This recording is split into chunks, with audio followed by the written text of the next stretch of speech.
It's time to cook with Susan Beck. Today I have 3 nice sirloin steaks here. Now, sirloin steak is not always the most tender cut of meat, and so we're going to do a few things to the sirloin to bring out the flavor in it. One thing I already did last night, and that was to take some kosher salt and sprinkle it heavily, like really let the salt cover both sides of the meat. And then I just put saran wrap over it, and I left this in the refrigerator overnight to start to bring out some of the moisture from it. It should help us get a nice sear.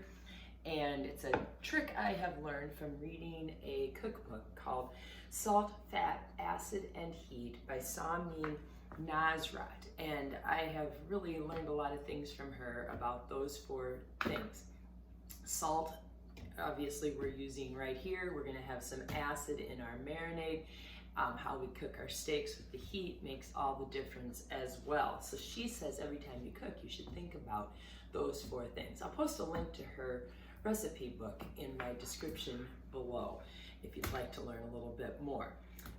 For today's sirloin steak marinade, we will not use any additional salt since these were liberally salted last night, but we will be adding some other seasonings and spices. We will use 2 tablespoons of lemon juice, 2 tablespoons of white wine vinegar, although if you don't have white wine vinegar, you could substitute just a regular white vinegar.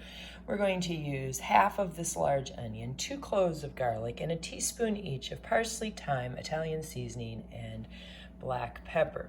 We will use 3/4 cup soy sauce and 1/4 cup Worcestershire sauce, along with 1½ cups of water and 2 tablespoons of Dijon mustard. Although you could easily chop your onions and garlic by hand, I am going to use my food processor today. So I'm going to put my blade down in the bottom of that and begin with the onions and the garlic. So my onion here, I'm just going to chop it into 4 chunks. The inside looks like maybe I should remove some of that. And then put those into the food processor so that they're a little more broken up as they go in. Then my garlic cloves still have that papery wrapper around them, so I am going to roll those in this nice garlic roll.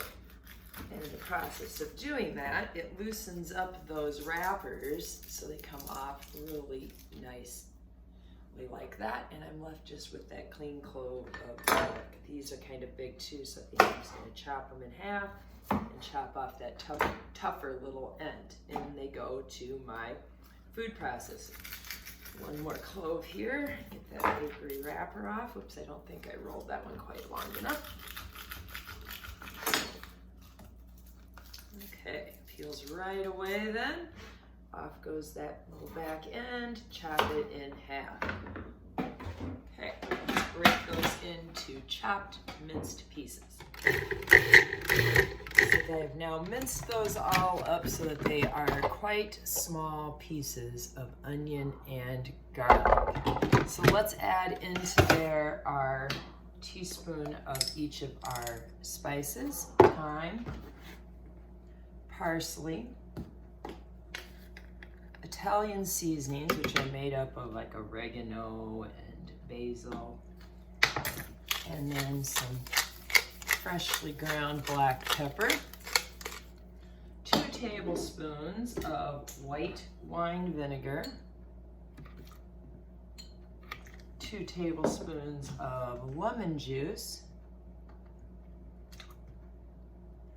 and 2 tablespoons of the mustard. I'm just going to eyeball that and squeeze in what looks like 2 tablespoons. Again, amounts are a little bit up to you. And I'll mix that together again. And we'll now add our liquid ingredients. I'm going to just pour in my soy sauce.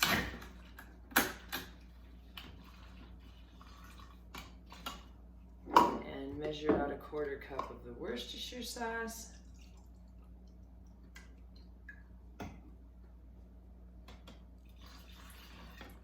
And then add my 1½ cups of water.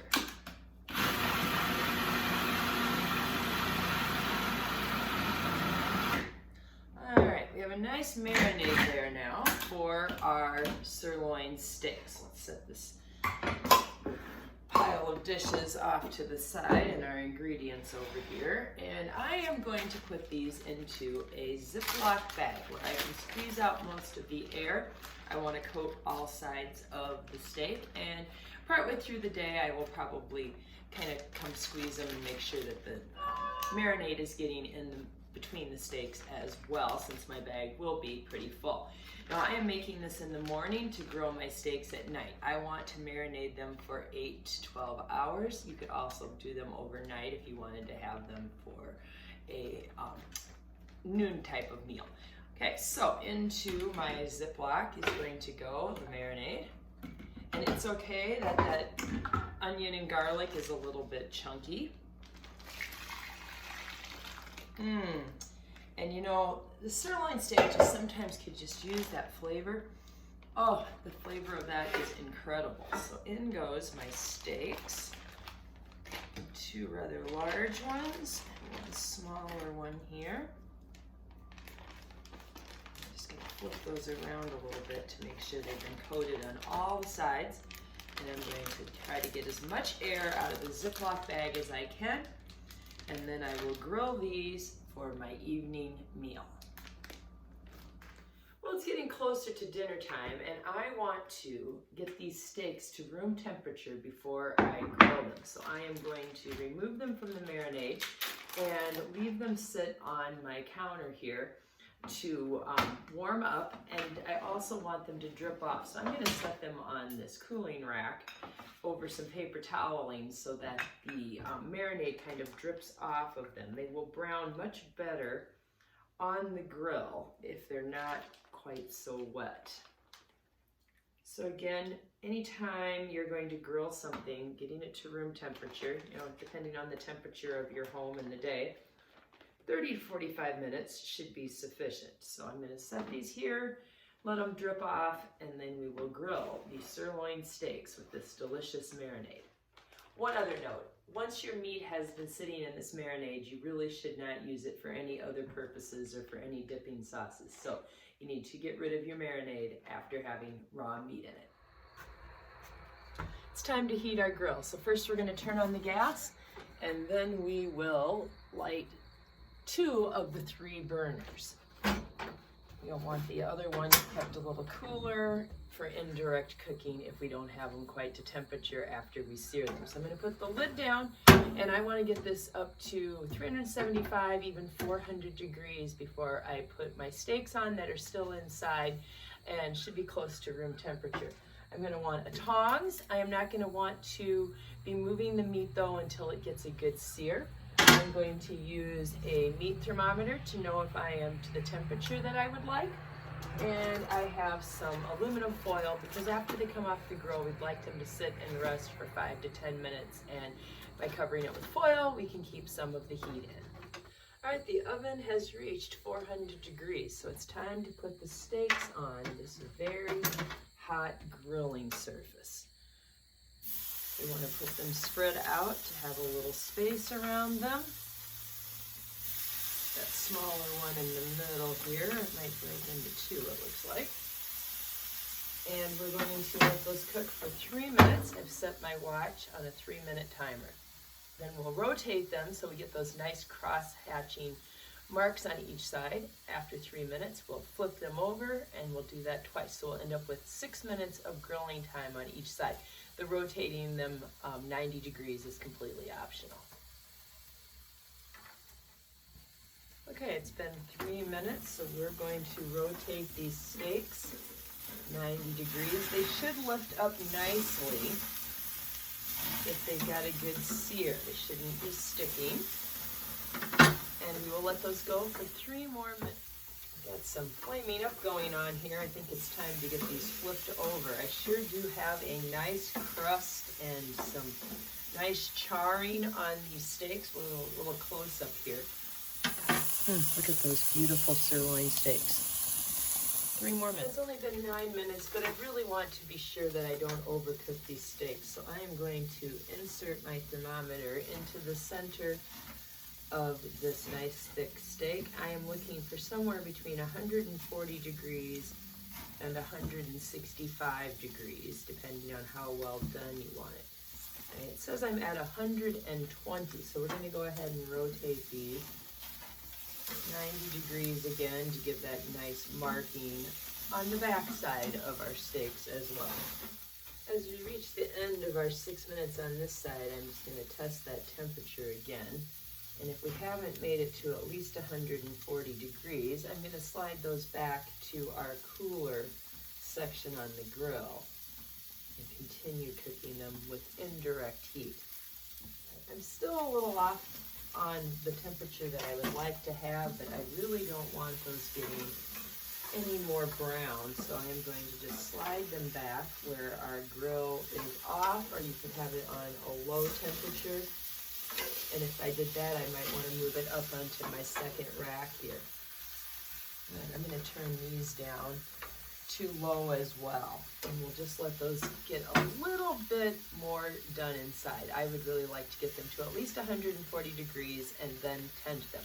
In the meantime, I'm going to get rid of this pan that the raw meat was on. You definitely want to put our meat onto a clean platter to avoid contamination.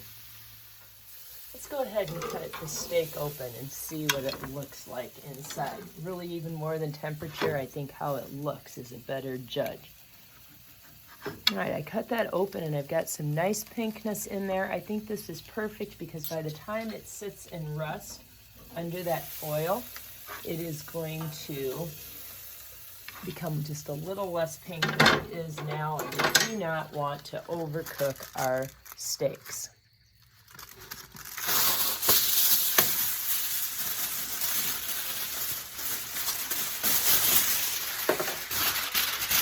All right, there's our foil tent. Just to keep the heat in, I will wrap that around the platter. Time to take it inside.